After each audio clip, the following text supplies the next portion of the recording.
Bonjour à tous, bienvenue dans ce nouvel épisode des Voix de Pionniers, donc, qui a lieu tous les premiers vendredis du mois, donc à l'exception d'aujourd'hui, puisque en raison des ponts et des vacances qui se sont succédés, effectivement, on n'a pas pu vous proposer l'épisode plus tôt.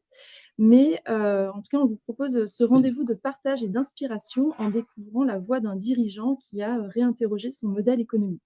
L'objectif des Voix de Pionniers est d'illustrer quelques briques de nouveaux modèles à impact positif à travers le témoignage de son dirigeant. Et aujourd'hui, c'est Olivier Croix, co-dirigeant de Ambiance Flamme, qui va nous partager pourquoi il s'est engagé dans une trajectoire d'économie de la fonctionnalité de la coopération. Nous sommes en démarrage de trajectoire et on va découvrir avec lui comment ça se passe aujourd'hui et comment cette expérience est vécue. Les Voix de Pionniers ont été impulsées par l'association NECWE et sont organisées en coopération avec différentes régions et départements. Et aujourd'hui, c'est Angers Technopole, en partenariat avec la CCI de Maine-et-Loire, qui anime ce webinaire. Nous serons ensemble jusqu'à 10h.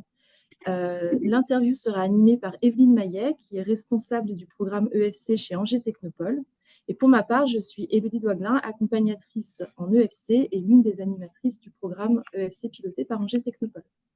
Ce que je vais vous demander, ça va être dans l'organisation en fait, du rendez-vous, c'est que chacun puisse couper ses micros. Et on vous invite à poser les questions dans le chat directement. Donc, Céline pourra prendre les questions au fur et à mesure, mais il y aura également un temps de partage avec notre témoin. Et donc, Evelyne, je te laisse la parole. Donc, bonjour à toutes et à tous. Donc, Evelyne Maillet, je suis chargée de mission donc, chez Angers Technopole. Et si je regarde un petit peu en face de moi, c'est que vous verrez tout à l'heure, avant d'arrêter le partage d'écran, Olivier Croix, donc notre intervenant de ce jour, est en face de moi. Donc, ne soyez pas surpris si parfois je ne regarde plus la caméra, mais je regarde en face de moi. Donc, quelques mots de présentation sur Olivier Croix. Donc, Olivier, tu es ingénieur de formation et plutôt spécialisé dans le domaine de l'industrie. De 2001, pendant une bonne vingtaine d'années, tu es passé de directeur industriel à président chez Monroc, qui est une entreprise en Vendée, qui fabrique des essieux, des suspensions de trains roulants destinés au matériel agro-industriel. Et parallèlement, à partir de 2018, tu as été président du comité de développement des industries mécaniques des Pays de la Loire. Mais tu t'intéresses depuis de plusieurs années sur le sujet de l'impact industriel sur la condition d'habitabilité de notre planète et sur les écosystèmes. C'est pourquoi tu cofondes Mission Change, qui est une association destinée aux dirigeants ligériens, enfin des Pays de la Loire, pour faire évoluer leur trajectoire vers des modèles plus durables, plus vertueux. Également, tu te rapproches de la CEC, la Convention des entreprises pour le climat national, et tu participes à la toute première promotion. Et tu deviens membre du bureau et tu développes sur le Grand Ouest également. Et c'est en 2020 que tu quittes Monroc pour rejoindre le groupe qui a été cofondé par ton frère Laurent, Ambiance Flamme, qui, comme on le voit, conçoit, fabrique, installe des poêles à bois et pellets écologiques et économiques. Tu te dis, en fait, le fait de rejoindre le groupe de mon frère, ça me paraissait rendre plus facile de devenir réellement utile et aligné par rapport à tes convictions dont tu vas nous parler tout de suite. Donc, Ambiance Flamme paraissait être le terreau fertile.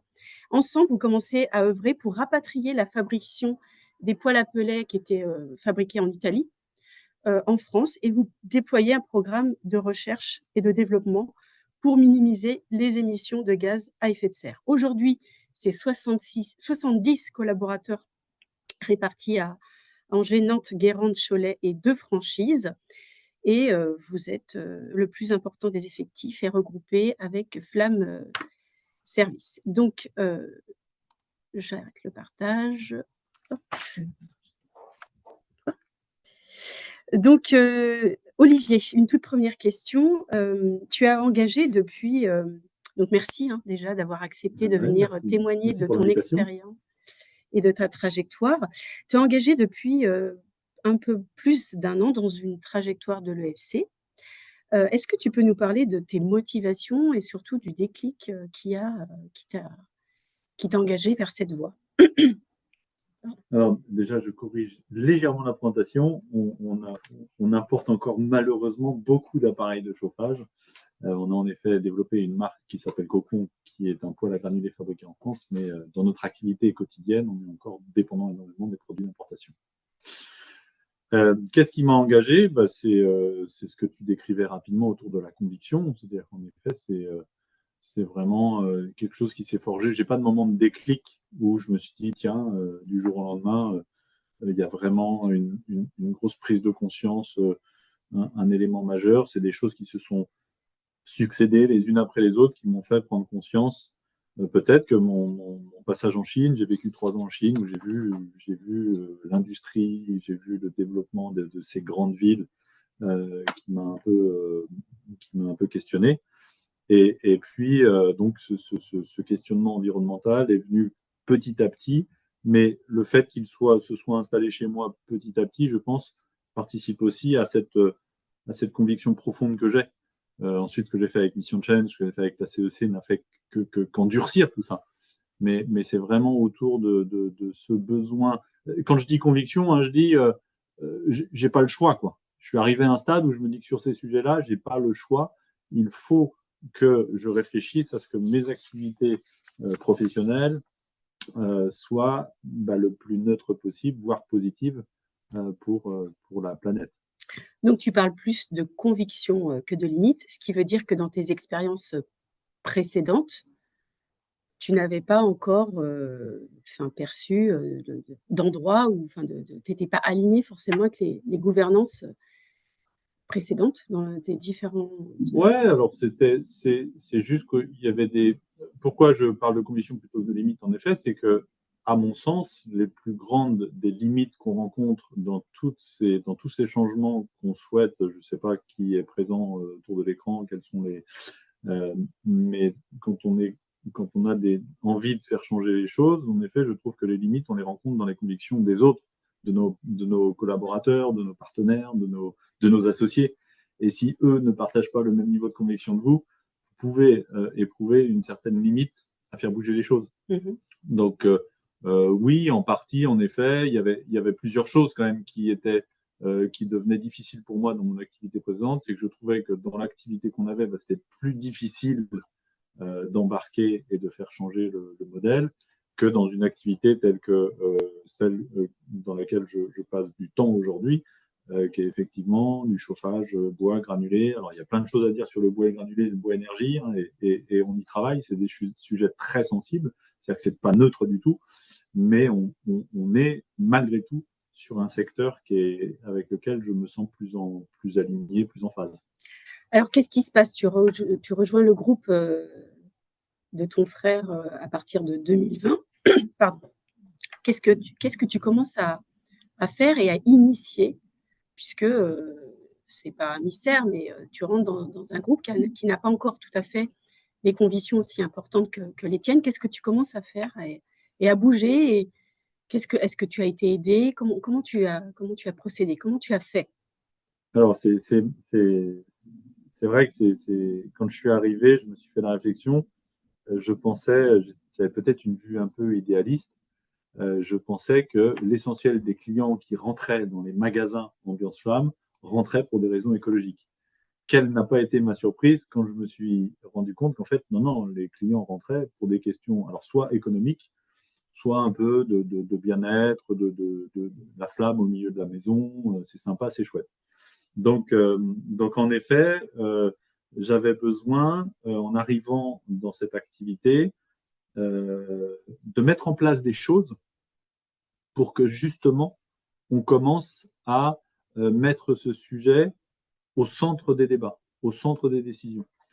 Et en fait, quand j'ai vu passer le programme EFC qui a été développé, donc que j'ai suivi avec vous et avec mon frère, ça a été l'occasion justement d'embarquer mon frère plus une collaboratrice dans le programme et de profiter de ce programme EFC pour faire, entre guillemets, monter en compétence ou monter en niveau de discussion sur ces sujets-là dans l'entreprise. Parce que dans le programme, en fait, on n'embarque pas seulement les personnes qui physiquement viennent pendant les sessions, mais on a des périodes dans l'entreprise, on questionne les collaborateurs, on questionne tout l'écosystème, les fournisseurs, les clients. Donc, c'est des moments où j'ai vraiment vécu ça comme une grande opportunité de passer à l'action pour mettre le sujet au milieu des débats. Alors justement, le programme EFC, c'était quoi exactement? Est-ce que tu peux nous dire 2 mots sur le programme que tu as suivi avec… Le programme EFC, c'est à la fois il y a une partie théorique où on vous explique ce que c'est que l'économie de la fonctionnalité et de la coopération. Que tu connaissais peu ou… Que je connaissais peu finalement. Ouais. J'avais pourtant fondé Mission Change, participé donc à des programmes Mission Change, participé à l'intégralité de la CEC, Convention d'entreprise pour le climat. Donc il y a plein de choses qui vont ancrer plutôt dans les convictions et dans le cœur l'envie d'agir. Mais le programme EFC, on n'était pas rentré dans le détail. Et j'étais vraiment surpris de voir le niveau d'exigence de cette EFC. On va chatouiller la question volumique, on va chatouiller la raison d'être. Enfin, donc ça, c'est la partie théorique. Après, il y a une partie pratique. Comme je le disais tout à l'heure, il y a des moments où on est en entreprise sur des sujets concrets de valeurs, et à un moment, un exercice fantastique autour de la raison d'être, où on fait un atelier avec notre écosystème. Donc, on invite des clients et des partenaires, des clients et des fournisseurs, ou des partenaires plus larges.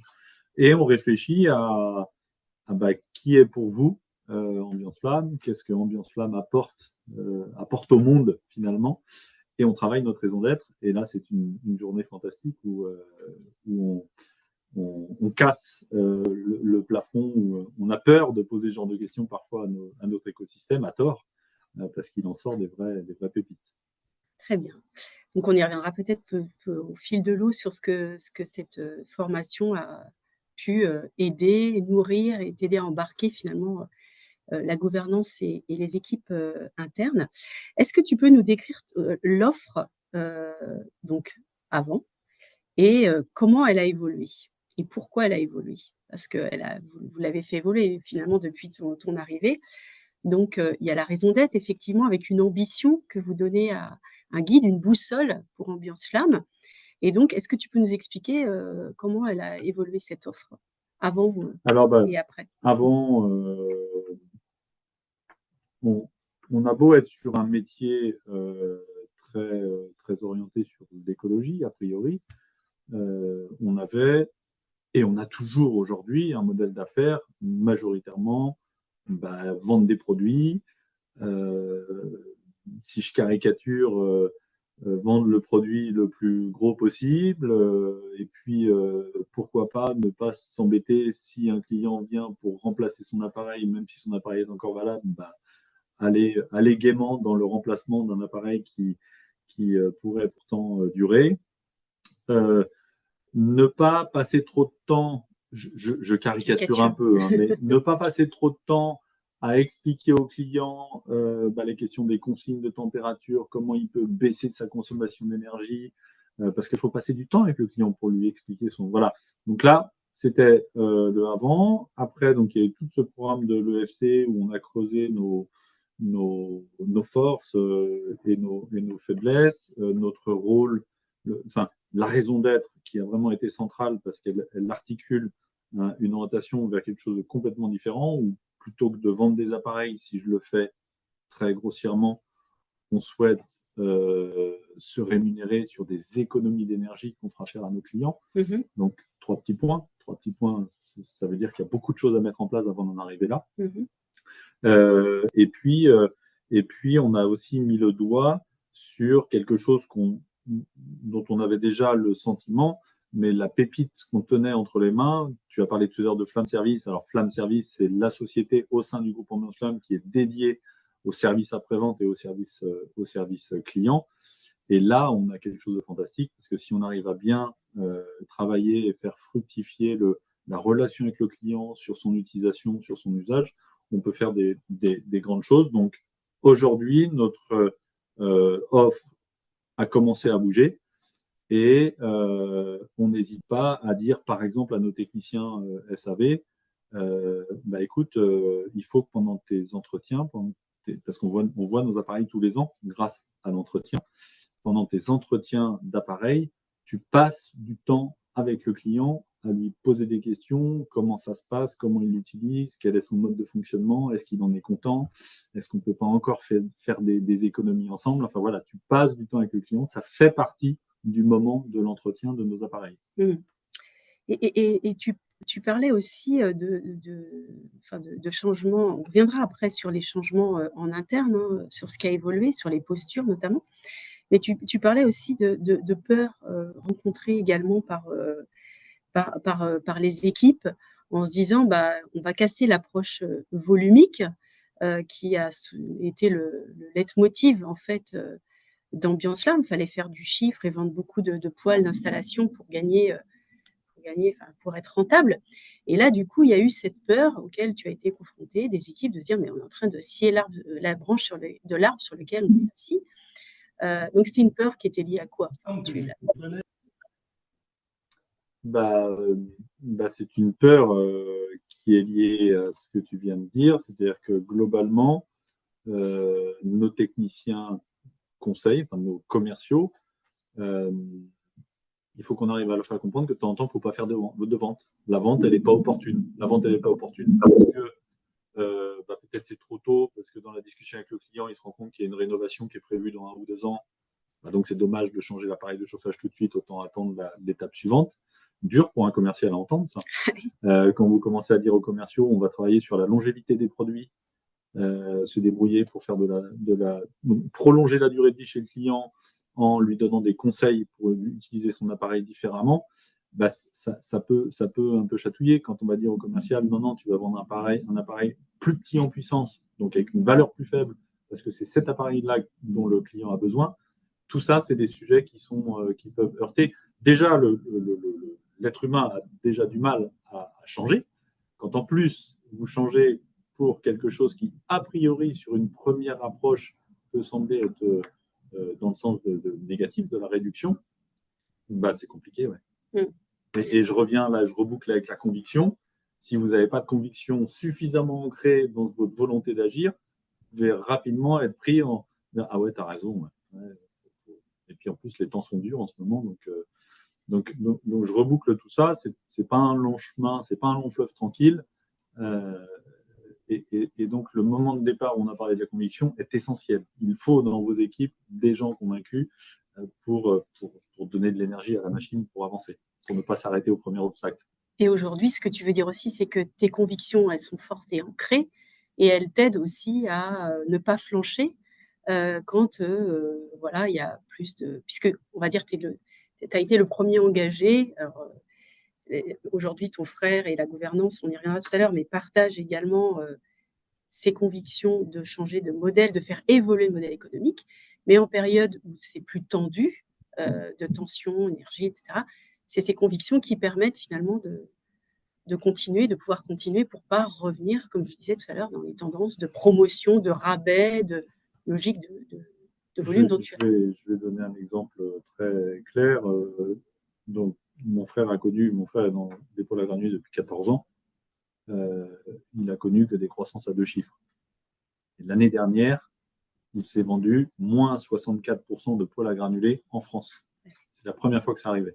Donc, quand on parle de moments difficiles, on y est là. On est dans des moments difficiles. Et c'est pour ça, en effet, tu as raison. Si tu n'as pas une volonté d'agir inébranlable, là, tu arrêtes. Tu mets tout à la poubelle, tu dis, t'es gentil, Evelyne, mais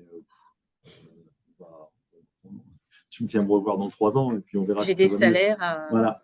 Non, on ne laisse pas tomber. Il y a des choses qu'on met en stand-by, il y a des choses qu'on reporte un peu, mais on garde cette conviction. Parce qu'en plus, peut-être ce qui est important à dire, c'est le fait d'avoir un regard convaincu, c'est que j'ai l'impression que ça permet de regarder les choses sous un prisme particulier.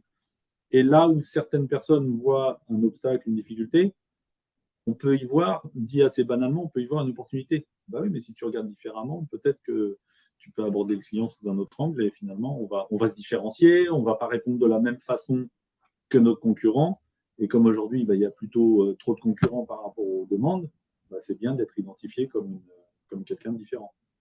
Très bien. Donc, revenons aux changements qui ont été apportés. Donc, tu entames la formation action autour de l'EFC l'année dernière. Il y a l'atelier Raison d'être qui, pour effectivement l'avoir vécu à travers tes yeux, a été quelque chose d'assez important au sein de l'entreprise. Et qu'est-ce qui a changé? Qu'est-ce que vous avez changé là aujourd'hui? Vous étiez vendeur essentiellement de produits, avec une expertise, une richesse des techniciens, et ça tu vas y revenir, qui était assez mal reconnue finalement. Donc, qu'est-ce que vous avez changé et fait évoluer? Qu'est-ce qui est en cours là actuellement, qui est peut-être mieux Alors, monétisé, reconnu? On était déjà plutôt fort sur la relation client. Oui, On voilà. était déjà identifié Oui. parmi les concurrents comme des acteurs où la relation client était vraiment importante, mais on a vraiment mis le doigt sur le fait que oui, on avait raison et il faut qu'on le développe encore. En quoi la relation client était vraiment très importante? Qu'est-ce qui vous différenciait? On passe beaucoup de temps avec nos clients, on passe beaucoup de temps en entretien. Conseil. Nos entretiens sont beaucoup plus longs, on en fait moins. Enfin, il suffit de regarder combien on en fait par jour. On en fait très peu, ça veut dire qu'on passe du temps chez les clients. On fait bien les choses. Donc, technicien conseil, donc vendeur en amont, on passe énormément de temps avant de faire une vente pour bien définir le produit. Donc, c'était déjà quelque chose qui nous différenciait les autres. Mais donc, le programme nous a permis de dire, oui, on avait raison, mais on va accélérer là-dessus. Les premières choses qu'on a mises en place. Donc, je ne parle pas de l'étoile polaire qu'on suit et qui est à horizon. On y reviendra tout à l'heure. Les premiers pas, ça s'est fait pendant le programme EFC. On a lancé les Flammes Academy. Donc, les Flammes Academy, c'est quoi? C'est un moment où on invite les clients. Alors, plutôt juste avant le redémarrage. Donc, on est en septembre-octobre. On est dans toutes nos agences. On fait des soirées dédiées. Où c'est gratuit. On leur dit venez, c'est gratuit, vous êtes vraiment les bienvenus. Inscrivez-vous quand même parce qu'il faut qu'on dimensionne un peu les ateliers et ce qu'on va vous faire faire, donc vous inscrivez en amont, mais c'est gratuit. D'accord. Et puis venez parce qu'il y aura un coup à boire. Voilà, c'est plutôt convivial, mais on fait globalement sur chacun des Flammes Academy, on fait 3 ateliers au moins, des fois un peu plus. Un atelier où on va faire très concrètement, on va manipuler les télécommandes des ordinateurs, des poêles à granulés, utiliser l'application, répondre aux questions des clients, parce que parfois, certains clients ont du mal à utiliser ces outils-là. Le deuxième atelier, c'est quoi l'entretien? Qu'est-ce qu'on fait concrètement quand on entretient un poêle? Donc, on désosse un appareil avec eux et on leur montre comment on fait ça. Et puis, le troisième atelier, qui est peut-être le plus important, c'est l'atelier, je pourrais mettre le nom dessus, sobriété. On discute avec les clients sur qu'est-ce que vous en pensez d'éteindre votre appareil la nuit? Qu'est-ce que vous en pensez de baisser la consigne à 19 degrés? Qu'est-ce que vous en pensez de stocker vos granulés au sec avant de les mettre dans votre appareil? Voilà. Donc, c'est à la fois un peu de théorie parce qu'on explique les choses, comment fonctionne un peu la granulée, les émissions de particules, à quel moment elles arrivent. Donc, on rentre un peu dans le pédagogie technique, aussi. Mais en même temps, voilà, c'est de la pédagogie où vraiment, j'aime bien dire, on discute avec les clients parce qu'en fait, on pose des questions et puis on les laisse tous réagir. On se rend compte qu'ils ne réagissent pas tous de la même façon. Au bout d'un moment, on pourrait presque partir, ils discutent entre eux. Si, parce qu'un jour, j'ai essayé ça. Et je crois que c'est un levier qui est extraordinaire parce que certains disent au moins 30% des économies sont faites sur l'usage, l'utilisation qu'on en fait. C'est extrêmement vrai. Je pense que c'est même plus que ça. Parce que 50. Je pense que c'est plutôt autour de 50. Parce que si on cumule l'effet rebond, en gros, quand on installe un poêle à granulés chez un client, il faut qu'on fasse attention à quelque chose de très fort. C'est que s'il avait, par exemple, une chaudière fuel, ou un mode de chauffage beaucoup plus coûteux avant, il risque d'avoir tendance de monter un peu sa consigne ou de dire tiens, comme ça coûte pas cher ou comme c'est super facile, je peux le démarrer avec mon smartphone et tout ça, de l'utiliser un peu en excès. Donc c'est là que je dis en fait le gain il est peut-être autour de 50% parce qu'il faut continuer à l'accompagner en se disant non, c'est pas parce que vous avez acheté un chauffage écologique qu'il faut l'utiliser n'importe comment. Donc, vous lui apprenez à faire des bons usages et des économies, quoi. Donc, on lui apprend à faire des économies. Et la transparence de pourquoi vous intervenez, en quoi c'est important de bien maintenir, la maintenance de l'appareil. Donc, tout ça, c'est très transparent, en fait. Aujourd'hui, on est en vérité, quoi. On révèle, en fait, toutes les richesses que vous faisiez, mais qui étaient induites ou qu'on ne voyait pas, que le client ne voyait pas. Quelque part, la Flamme Academy. Et on parle aussi d'écologie, parce que on parle d'économie et d'écologie parce que je parle d'émissions de particules. Je dis, là, par exemple, parce que souvent cet atelier-là, c'est moi qui l'anime, les émissions de particules, elles sont au moment du démarrage, au moment de l'arrêt. Donc, comment on fait pour que ça démarre et que ça s'arrête le moins souvent? Comment on fait pour que ça fonctionne moins souvent en bas régime? Voilà, donc tout ça, c'est une discussion hyper riche avec le client. Donc ça, c'est la première chose. La deuxième chose, on a développé des contrats. Je ne sais pas si certains d'entre vous sont habitués à avoir une chaudière gaz ou je ne sais quoi. Souvent, il y a des contrats d'entretien. Donc, on a mis en place 2 niveaux pour le moment de contrats d'entretien avec nos clients. Ça rencontre un certain succès parce qu'on doit être au 35e contrat signé. Donc, ça avance et pourtant, je n'ai pas l'impression qu'on a fait encore un gros bruit commercial. Donc, c'est juste du bouche à oreille. On peut en faire beaucoup plus. Donc, ça, c'est juste pour avoir une relation sur la continuité avec les clients, fidéliser les clients, les suivre de façon privilégiée. Et puis là, on réfléchit, enfin, c'est plus que réfléchir, on va lancer un autre type de contrat, donc un 3e niveau de contrat. Et ce 3e niveau de contrat, c'est la garantie 5 ans. Donc aujourd'hui, on avait des appareils garantis 2 ans. Maintenant, on veut étendre la garantie à 5 ans. Pourquoi on peut faire ça et comment on peut faire ça? Et là, c'est Ambiance Flamme qui fait l'extension de cette garantie. C'est ça. Oui, tu as raison de le souligner. C'est-à-dire que les 2 ans de garantie sont pris en charge par le constructeur.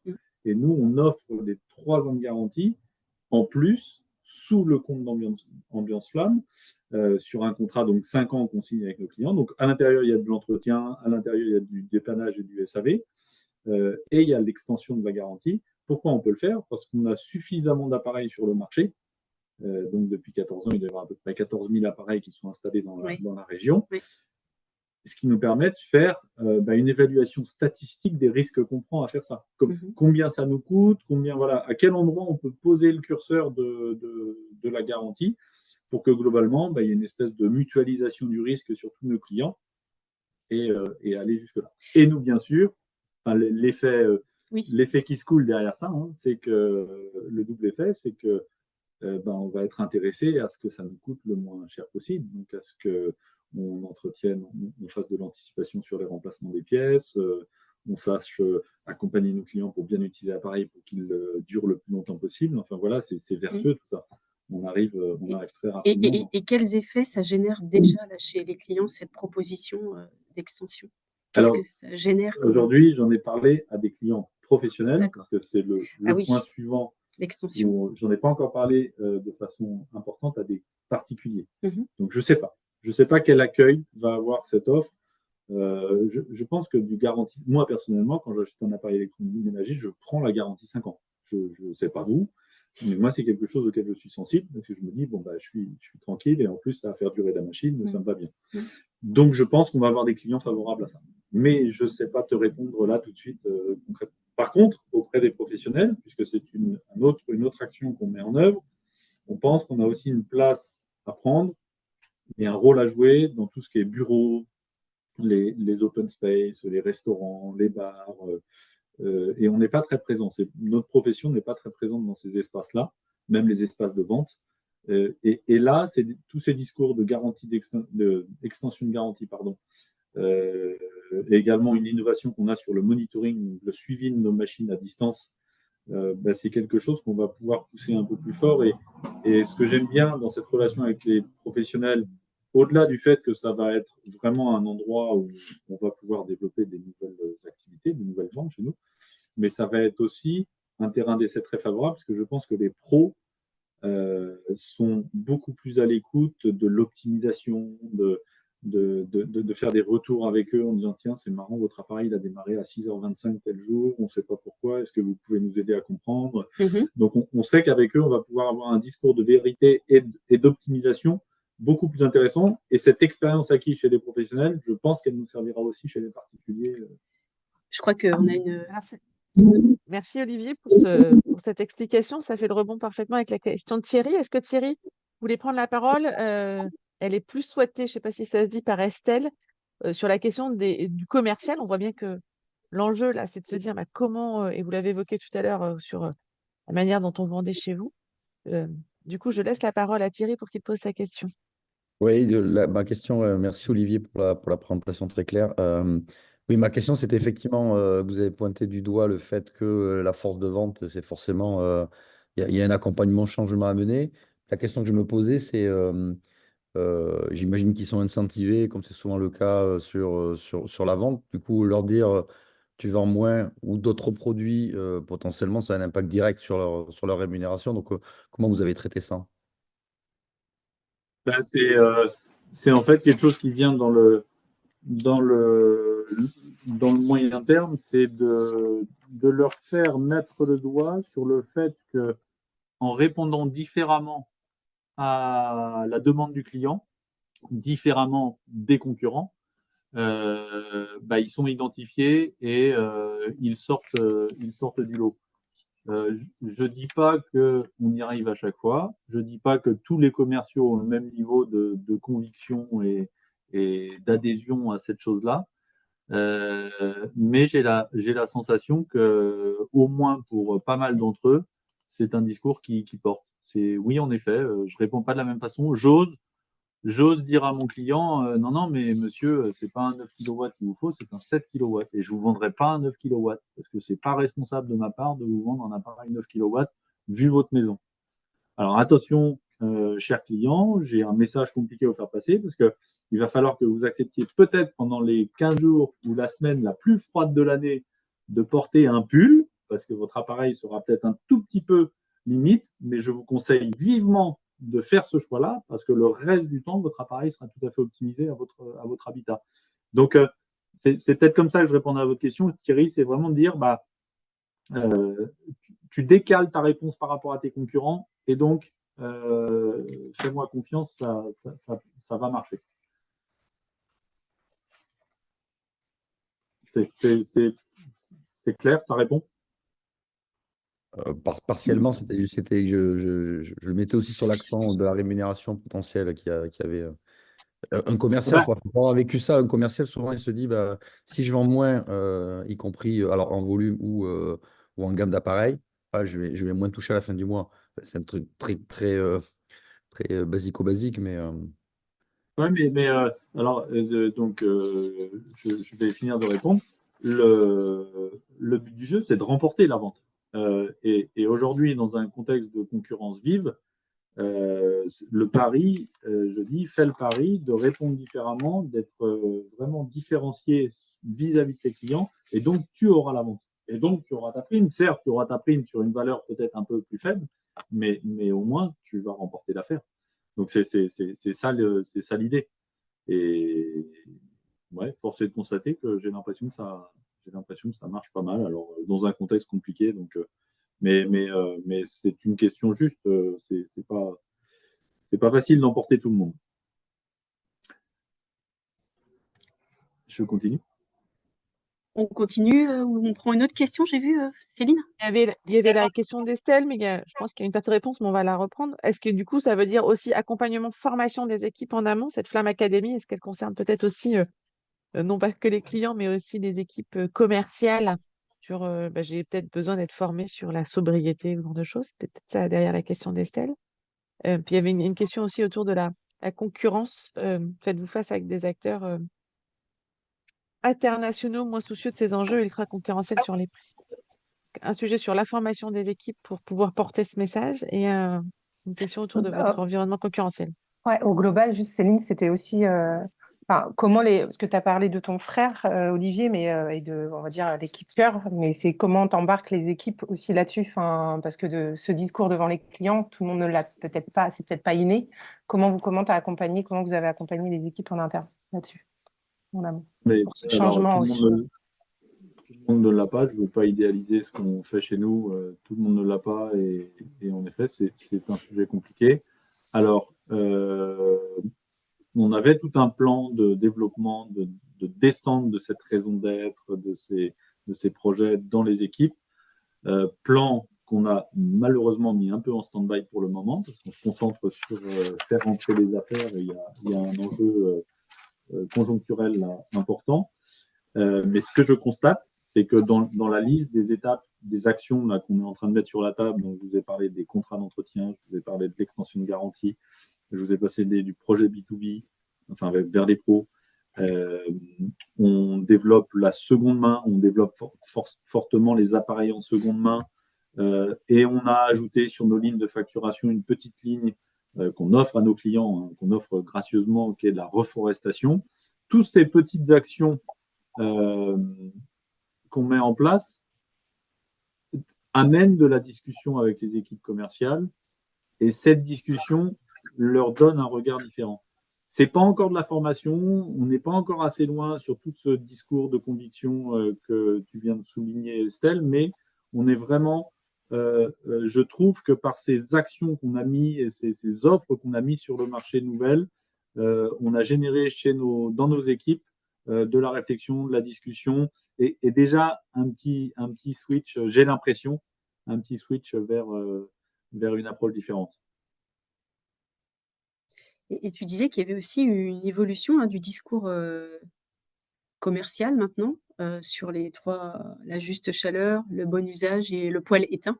Ça, c'était rentré dans les habitudes. Donc déjà, c'est des choses qu'ils véhiculent auprès de leurs clients, de leurs parties prenantes. C'est des changements. Oui, j'ai même des commerciaux qui disent j'ai refusé de faire la vente, quoi. Ouais, donc petit à petit, voilà, c'est des petites choses qui se mettent en place, puisque c'est assez récent, cette démarche chez vous, ça a 1 an, mais petit à petit, quand même, il y a des changements. Alors, la question a été posée tout à l'heure, mais est-ce qu'il y a eu enfin, tu as parlé en partie, il n'y a pas eu des formations proprement parlées, là, c'est encore en train de diffuser dans les équipes, il y a eu un recentrage sur l'activité aussi. Alors, on a quand même fait des choses en interne, mais c'est vrai qu'on n'a pas déroulé tout le plan. On a fait une grande fresque du climat avec les équipes niveau responsable d'agence. On a déployé aussi notre raison d'être. On a expliqué notre raison d'être aux équipes sans aller encore dans la déclinaison en leur disant pour le moment on se concentre sur notre activité. Mais derrière, il y a une déclinaison de tout ça qui est prévue, qui n'est pas encore engagée. Au moment où je te parle. D'accord. Et alors, la gouvernance, le but d'embarquer, donc tu rejoins le groupe de ton frère en 2020, tu es maintenant co-dirigeant, avec l'esprit de se dire ça va être mon terrain de jeu, parce que tu avais la confiance de ton frère, pour te dire, bah voilà, moi, mes convictions, je vais pouvoir, c'est mon terrain de jeu, quoi. C'est là où je vais pouvoir exprimer ce que je ressens et l'exemple va pouvoir être, enfin, je vais pouvoir, comment dire, traduire mes convictions à travers l'activité de mon frère. Le reste des associés, comment ça se passe au niveau de la gouvernance? Est-ce que tu as leur confiance? Est-ce qu'ils te suivent? Est-ce que vous êtes alignés? Est-ce que ça a été compliqué? Comment ça se passe? Il y a eu de la surprise au départ. Donc, au total, on est 4 associés dans l'affaire. Il y a eu de la surprise au départ, un peu de sourire, un peu de tiens, c'est quoi ces questions qu'apporte Olivier, ce regard un peu différent. J'ai l'impression d'être un peu dans des plus grosses entreprises, on appelle ça le responsable RSE. Voilà. J'ai sans doute cette espèce d'étiquette, même si je ne l'ai pas, mais dans les faits, je suis l'homme référent sur ce sujet-là. Et en fait, on est passé du sourire au truc sérieux, quoi. Ouais, c'est-à-dire qu'à chaque décision prise, la question est là, en fond d'écran, la question est là. Oui, est-ce que la décision qu'on est en train de prendre est en phase avec notre raison d'être? Est-ce qu'on n'est pas en train de... on a eu des réflexions, par exemple, sur des chauffages, des fournisseurs qui venaient nous proposer autre chose et d'autres types de produits. Je ne vais pas citer quel type de produit, mais on a dit non, on ne peut pas vendre ça. C'est pour rentrer dans l'air du temps de ça, on refuse de vendre ça. Et donc oui, il y a un alignement qui s'est fait dans la durée, là, depuis 2020 que je suis avec eux. Donc ça, c'est super satisfaisant. Au-delà de la confiance de Laurent initiale, la confiance des 2 autres est venue progressivement. Et en interne, si on pense atelier, donc techniciens et commerciaux, les profils maintenant par rapport à ces transformations que vous engagez.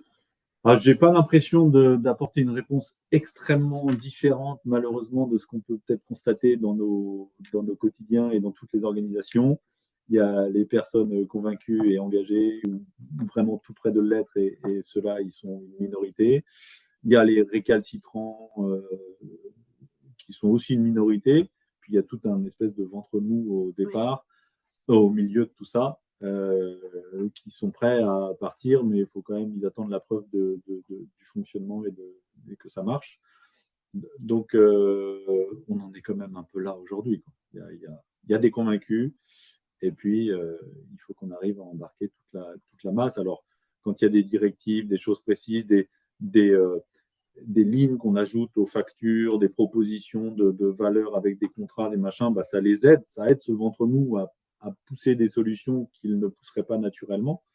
Mais il ne faut pas se voler la face, il y a encore un beau travail de conviction à faire avec eux. Alors, comment tu fais, toi, du coup est-ce que tu es encore accompagné? Comment tu fais pour avoir, on va dire, peut-être l'énergie des fois de continuer quand… La foi. On va dire ça, c'est ce qu'il dit. Voilà. Comment tu te nourris? Comment tu fais pour continuer à… Parce qu'on voit bien que dans le quotidien, il y a beaucoup de discussions. Hein. C'est ce que tu disais d'ailleurs quand on a préparé cet échange, enfin ce partage. C'est que ça passait par des discussions au quotidien où il fallait repasser du temps avec des personnes, hein, parfois. Comment tu fais donc du coup? Ouais, moi je vais puiser mes ressources et puiser mon énergie dans les réseaux que je côtoie. Je suis toujours président de Mission Change, donc je suis le programme avec beaucoup d'intérêt. Je sais que les promotions s'enchaînent et c'est extrêmement satisfaisant de voir ces chefs d'entreprise qui basculent. Je suis encore très engagé dans la CEC, donc alumni bien sûr, et puis je regarde avec beaucoup d'attention ce qui se passe à l'Ouest, ma région de cœur, et d'autres réseaux que je fréquente où je vais justement échanger avec des pairs et parler de nos difficultés réciproques, me dire que je suis pas tout seul dans la galère et qu'il y en a d'autres puis il y en a d'autres qui sont hyper inspirants parce qu'ils y arrivent. Donc voilà, c'est vraiment dans la communauté et dans l'échange et dans l'action. Alors, il y a quelque chose qui m'enthousiasme, on va peut-être en parler à la fin. On a un projet sur la CEC Ouest, la dernière qui a lieu. Un des éléments de ma feuille de route de ma CEC initiale a résonné et on est plusieurs à avoir un petit projet territorial. Et ça, c'est super si ça peut marcher. Donc, voilà, c'est par des relations avec d'autres que je maintiens mon énergie. Très bien. Et du coup, les défis, alors déjà les résultats, dont on a déjà parlé, mais les défis pour l'avenir. Quand tu te projettes, tu aimerais que Ambiance Flamme arrive à… Alors, l'étoile polaire là, dont je parlais tout à l'heure, c'est que notre modèle économique demain ne devra plus être la vente d'appareils, la vente et l'installation d'appareils, pardon, mais devra être un système de rémunération basé sur les économies qu'on fait faire à nos clients. Mmh. Donc, une fois que j'ai dit ça, il y a plein de choses à mettre en œuvre. Mmh. On ne peut plus travailler tout seul. Donc, la fonctionnalité, c'est ce que je viens de dire. On va travailler sur se rémunérer sur une fonction qu'on apporte à nos clients. Et là, on active la troisième lettre, la coopération. On va être obligé de coopérer avec des personnes qui font de l'isolation, des personnes qui font de l'audit énergétique, des personnes qui font des ouvertures, la menuiserie. On va avoir besoin de banquiers, parce que si on ne facture plus nos clients directement par l'appareil, il va quand même falloir qu'on alimente notre trésorerie. On va peut-être avoir besoin des notaires, parce que si on s'engage sur un programme de 10 ans avec nos clients, rémunération sur 10 ans, en cas de cession de la maison, qu'est-ce qui se passe au niveau notarial? Donc, et des fournisseurs d'énergie, de granulés et de bois, pour que dans chaque région où on soit sûr que nos clients puissent s'alimenter avec une énergie responsable et avec des forêts bien gérées. Bref, je vous ai vaguement parlé des forêts et du sujet bois énergie tout à l'heure, mais il y a un sujet de remontée dans la filière pour s'assurer que le bois qu'on conseille à nos clients est du bois issu de forêts gérées intelligemment. Très bien. Donc, 3 petits points, quoi. Donc, il y a ces écosystèmes à mettre en œuvre. pour arriver à cette fameuse étoile polaire. Et ensuite, une fois que j'aurai réussi à mettre en place un ou deux systèmes très locaux, ce que je suis en train d'écrire, c'est forcément très territoire, puisque vous imaginez bien que vous n'allez pas faire travailler un gars qui fait de l'isolation en bâtiment à 500 km de sa base. Donc ça veut dire qu'il faut arriver à développer des petits hubs où le client vient à un endroit, one-stop shop, là, il vient à un endroit et il a tout ce qu'il lui faut pour la rénovation énergétique de sa maison. Et accessoirement, il y aura un poêle à bois. Peut-être qu'il y aura un poêle à granulés, peut-être qu'il y aura une pompe à chaleur en fonction de ce qui est le mieux. Et donc, dans ces écosystèmes, il faut qu'on arrive à lancer des démonstrateurs et puis ensuite trouver un moyen de le décliner, de l'essaimer sur différents territoires. Et c'est là que je rejoins le tout petit projet qui me passionne en ce moment. On appelle ça la zone d'activité régénérative.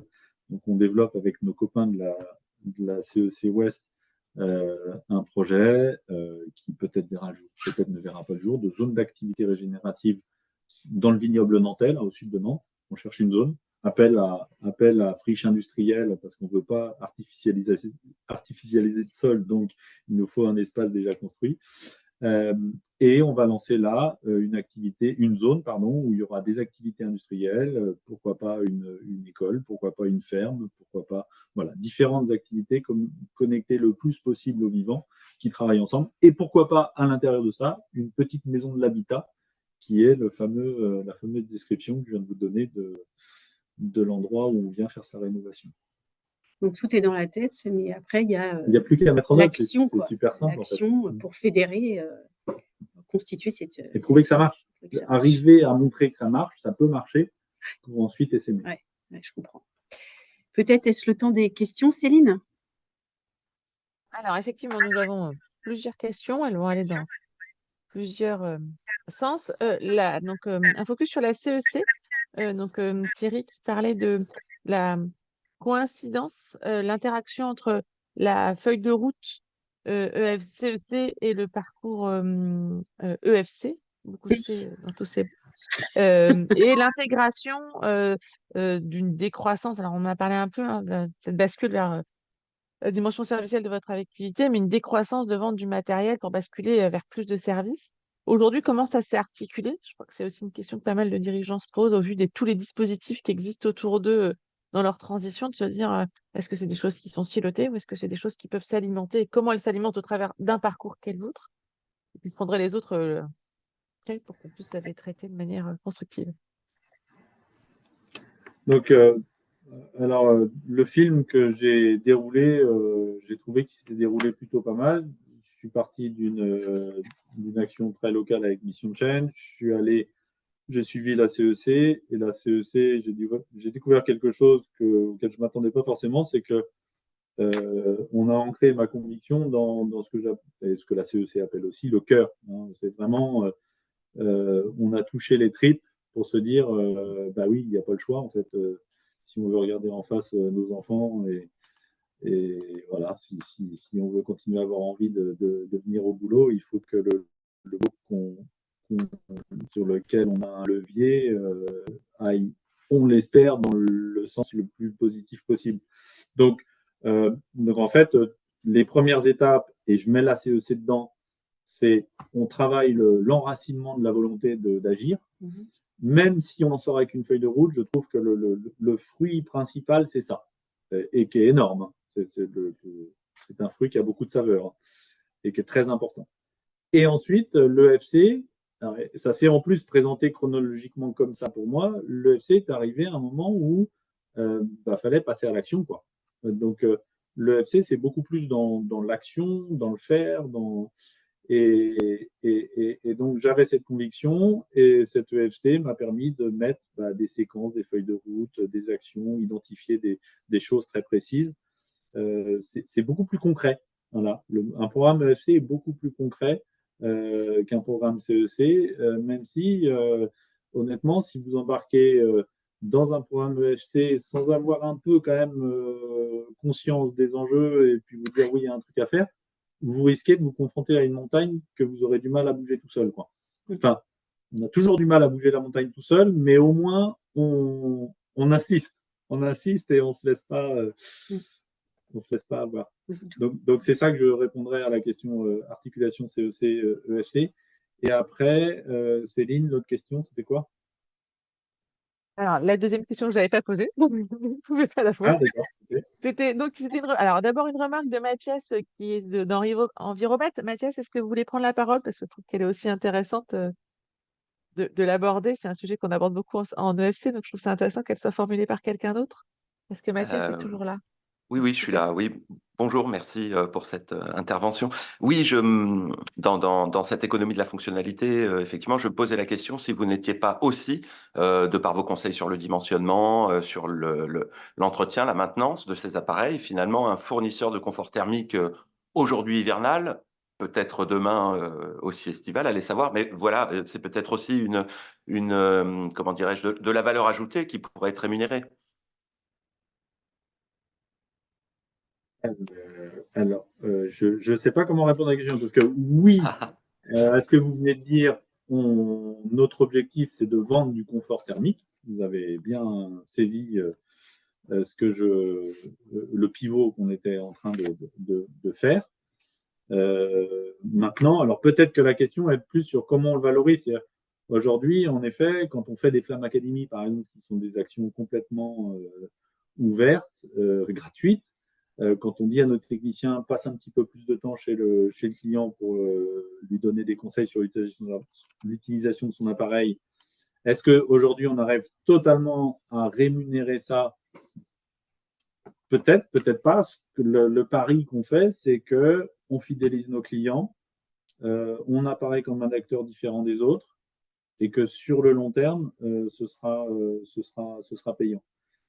Mais voilà, enfin, si je répondrais à vos deux sous-questions, là, je répondrais comme ça.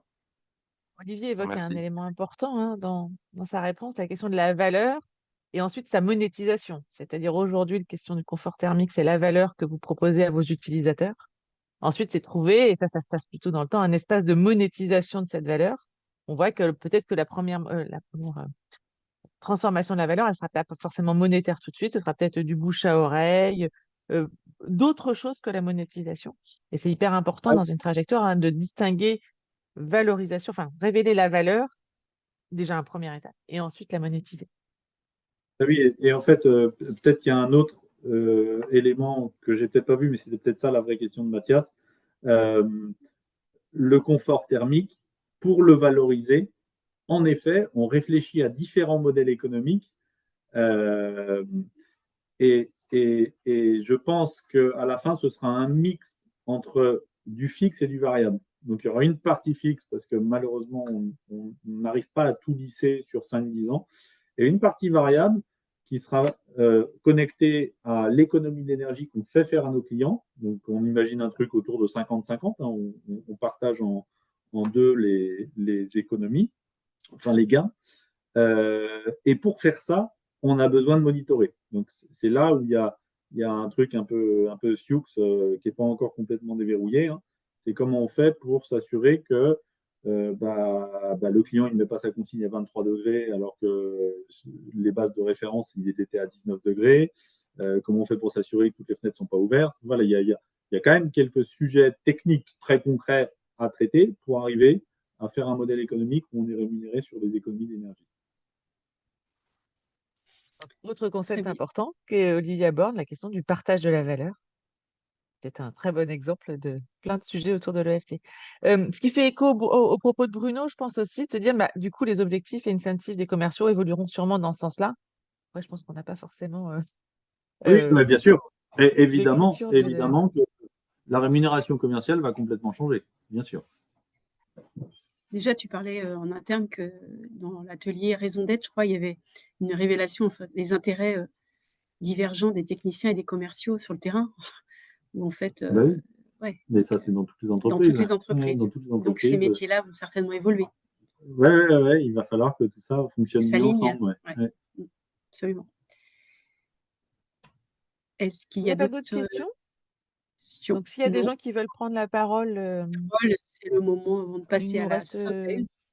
quelques minutes avant de faire la synthèse. Donc, s'il y a des personnes qui ont des questions qu'elles n'ont pas posées dans dans le chat. On vous laisse la parole. Nickel. Est-ce que je prends le micro ou je te laisse le micro? À vous, les filles. Très bien. Donc, Ok. c'est le moment de la synthèse où je vais retenter, puisque Non, tout à non, je l'heure. vais faire. Ah, Je tu vais le partages? partager. Ok, Ouais. ça marche. Je partage mon écran. Vous allez me dire si c'est OK pour vous. Donc, voilà. Est-ce que tout le monde voit mon écran? C'est pas encore arrivé. C'est Oui, Pas encore. OK. et pas en diaporama. Est-ce que là, c'est en diaporama? C'est C'est parfait. génial, parfait. OK. Alors, donc, qu'est-ce qu'on retient du témoignage de Olivier? Alors d'abord, merci beaucoup Olivier pour ta transparence et ton témoignage sur le vécu de cette trajectoire. Alors d'abord, on dit souvent qu'il y a plusieurs portes d'entrée qui motivent une trajectoire EFC, donc perte de chiffre d'affaires, pression sur les marges, pression concurrentielle ou encore perte de sens au travail. Et dans ton cas, c'est véritablement la conviction par rapport aux enjeux environnementaux qui t'a amené dans cette trajectoire. Tu l'as dit, ce n'est pas forcément des limites que tu avais identifiées, c'est vraiment cette conviction forte et personnelle qui t'habitait. Donc tu le dis, on n'a plus le choix, aujourd'hui il faut agir, il faut produire autrement.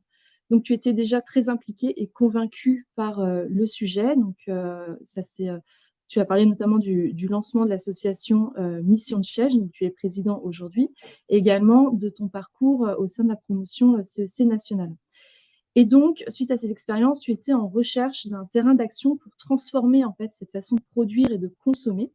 Et finalement, c'est ton frère Laurent qui t'a apporté cette opportunité de changer les limites du terrain de jeu, si je peux me permettre. Et il t'a proposé en fait de t'associer au développement de l'entreprise Ambiance Flamme et d'apporter justement cette sensibilité à l'impact des industries sur l'environnement.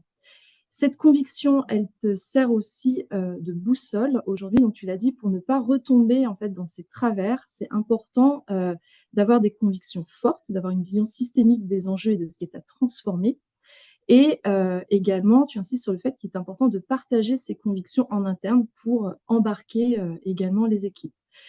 Alors, tu l'as formulé de la façon suivante, je ne veux pas écorcher tes termes, mais tu dis si on n'a pas une volonté, une conviction forte, on risque de retomber en fait dans une logique volumique à la première difficulté rencontrée sur le marché.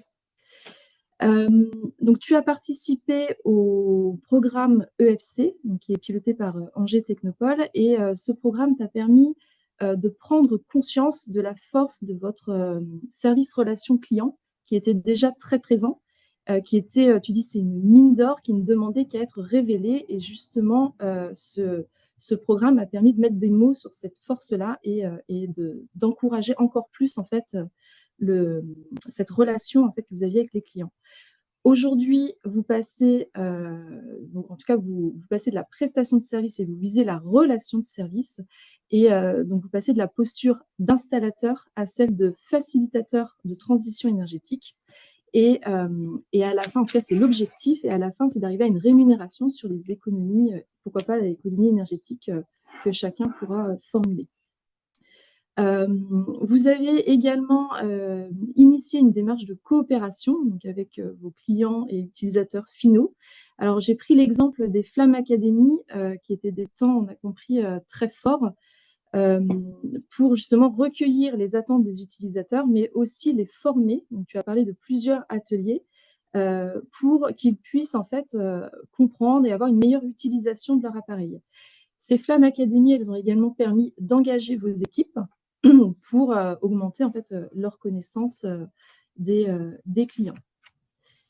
Alors, cette prise de conscience et cette trajectoire EFC, elle s'est accompagnée de quelques évolutions en interne qu'on a pu aborder. Et la première, donc, c'est un changement de posture et de discours des commerciaux. Donc, on a vu que ce n'était pas forcément facile. L'idée, c'était pour qu'ils puissent justement avoir cette approche globale, qu'ils puissent dans leur discours sortir des logiques volumiques, davantage valoriser les expertises existantes. Tu le disais, en fait, la vente n'est pas toujours opportune et c'est pas toujours facile de dire à mes commerciaux, on est là pour augmenter la durée de vie en fait des appareils et il faut absolument aller dans ce sens-là. En interne, c'est également un changement de posture des techniciens installateurs qui vont consacrer plus de temps à l'écoute client. Donc, ils ont un temps consacré vraiment sur la captation des besoins et des attentes pour comprendre aussi la vie en usage des produits. Et donc, derrière, pouvoir aussi donner davantage de conseils. On a parlé de la gouvernance. Donc, tu dis que la gouvernance, aujourd'hui, elle est embarquée. Ça s'est fait, en fait, un alignement dans la durée. Et le travail, en fait, continue et se fait petit à petit, en fait, avec les équipes. Il n'y a pas eu de formation à proprement parler. Par contre, il y a une sensibilisation aux enjeux, des discussions permanentes et un travail sur la déclinaison de la raison d'être qui a permis aussi d'embarquer davantage les personnes. Tu as conscience qu'on est sur une trajectoire long terme et que le chemin est toujours en construction.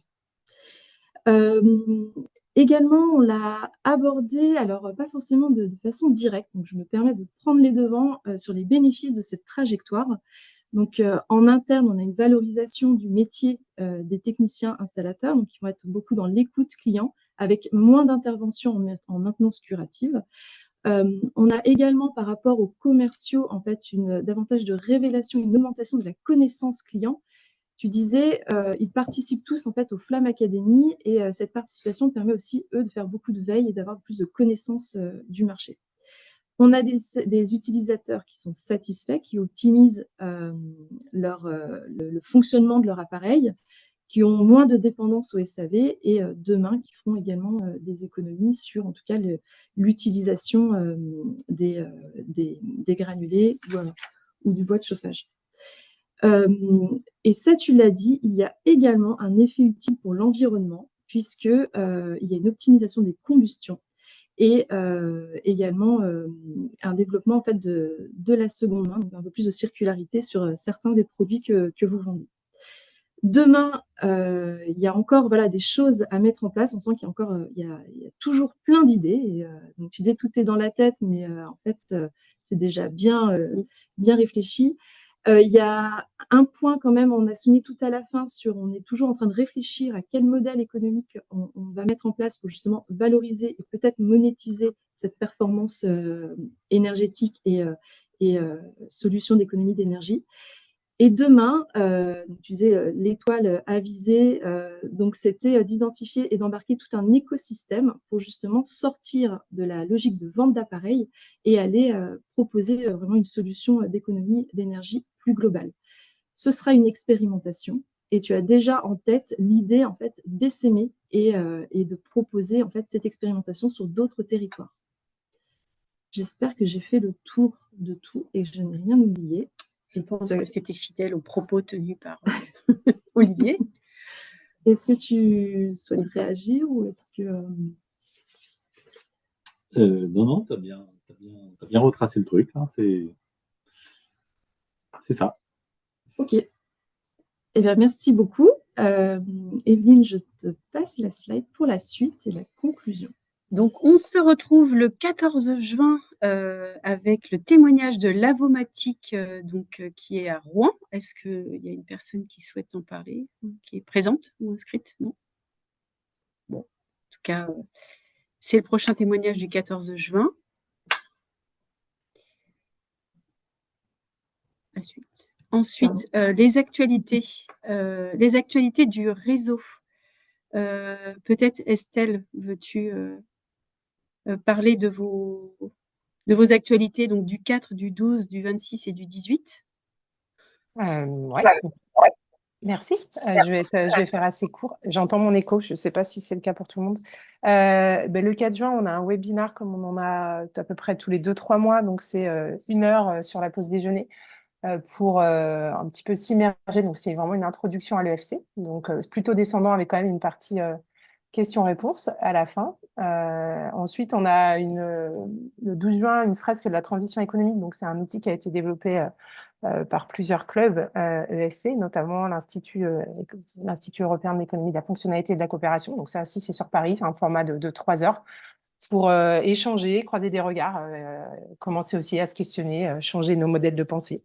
Et enfin, on a mis en place, là, c'est plutôt sur Là, si, c'est toujours en Île-de-France, donc à Paris, des journées découvertes. Donc, c'est un format d'une journée, pardon, en présentiel, pour aussi aller commencer à s'immerger dans le FC. Donc, j'ai envie de dire, c'est un niveau 1 qui sera poursuivi normalement à l'automne par un niveau 2 pour aller vraiment travailler son propre modèle, commencer à se poser des questions sur son propre modèle d'affaires et questionner ses activités, les limites, etc. Donc, voilà. Donc, si vous avez besoin d'infos, je suis là pour y répondre. Merci. Pour notre part, pardon. Voilà. Merci. Pour notre part, le 11 juin, on organise un atelier avec le témoignage de Mohamed El Manani de l'entreprise Gesnor, donc Inspiration. Donc, lui témoignera de prendre soin de la relation client, source de valeur inestimée. Donc, ça sera dans les locaux de la Cécile Maine-et-Loire. Il y a les QR codes, évidemment, pour pouvoir s'inscrire. Et puis, le 1er juillet, c'est donc Terre d'Occitanie qui organise l'après-midi la fresque de la transition économique. Et donc, Enfin, nous, on est l'événement sur Orléans, pardon, lors des Connection Days, le 30 mai, au Labo, une présentation aussi le matin. Alors, pas la fresque de la transition économique dans son entièreté, mais une première approche de la fresque. Donc, s'il y a des Orléanais qui sont avec nous ce matin, vous pouvez vous connecter sur le site du Labo pour les Connection Days et ce temps d'atelier. Pardon, Et Ingrid, je enfin, te redonne la parole. non, pas du tout. Et enfin, ne pas oublier les universités de l'EFC qui auront lieu cette année à Orléans. Ouais, le 10 et 11 octobre 2024. Donc, le programme est en cours, mais en tout cas, on sait que pour y avoir participé, c'est vraiment hyper inspirant, engageant. On peut monter en compétences avec des tables rondes, des témoignages, des ateliers sur 2 jours. Et donc, on a hâte. Donc, voilà, on pourra bientôt. C'est le 10 et le 11 octobre. Donc, éventuellement, s'il y a des entrepreneurs en juin qui veulent venir avec nous, ça serait top. Et puis, je crois que c'est terminé. Il n'y a plus de... Vous pouvez retrouver, bien sûr, l'enregistrement, donc slide d'après, sur Arte, on l'a dit, et sur YouTube. Voilà. Donc, n'hésitez pas. On vous souhaite une très bonne journée. Merci beaucoup pour votre attention. Merci encore, Olivier, pour ton témoignage hyper enrichissant. Et puis, à bientôt.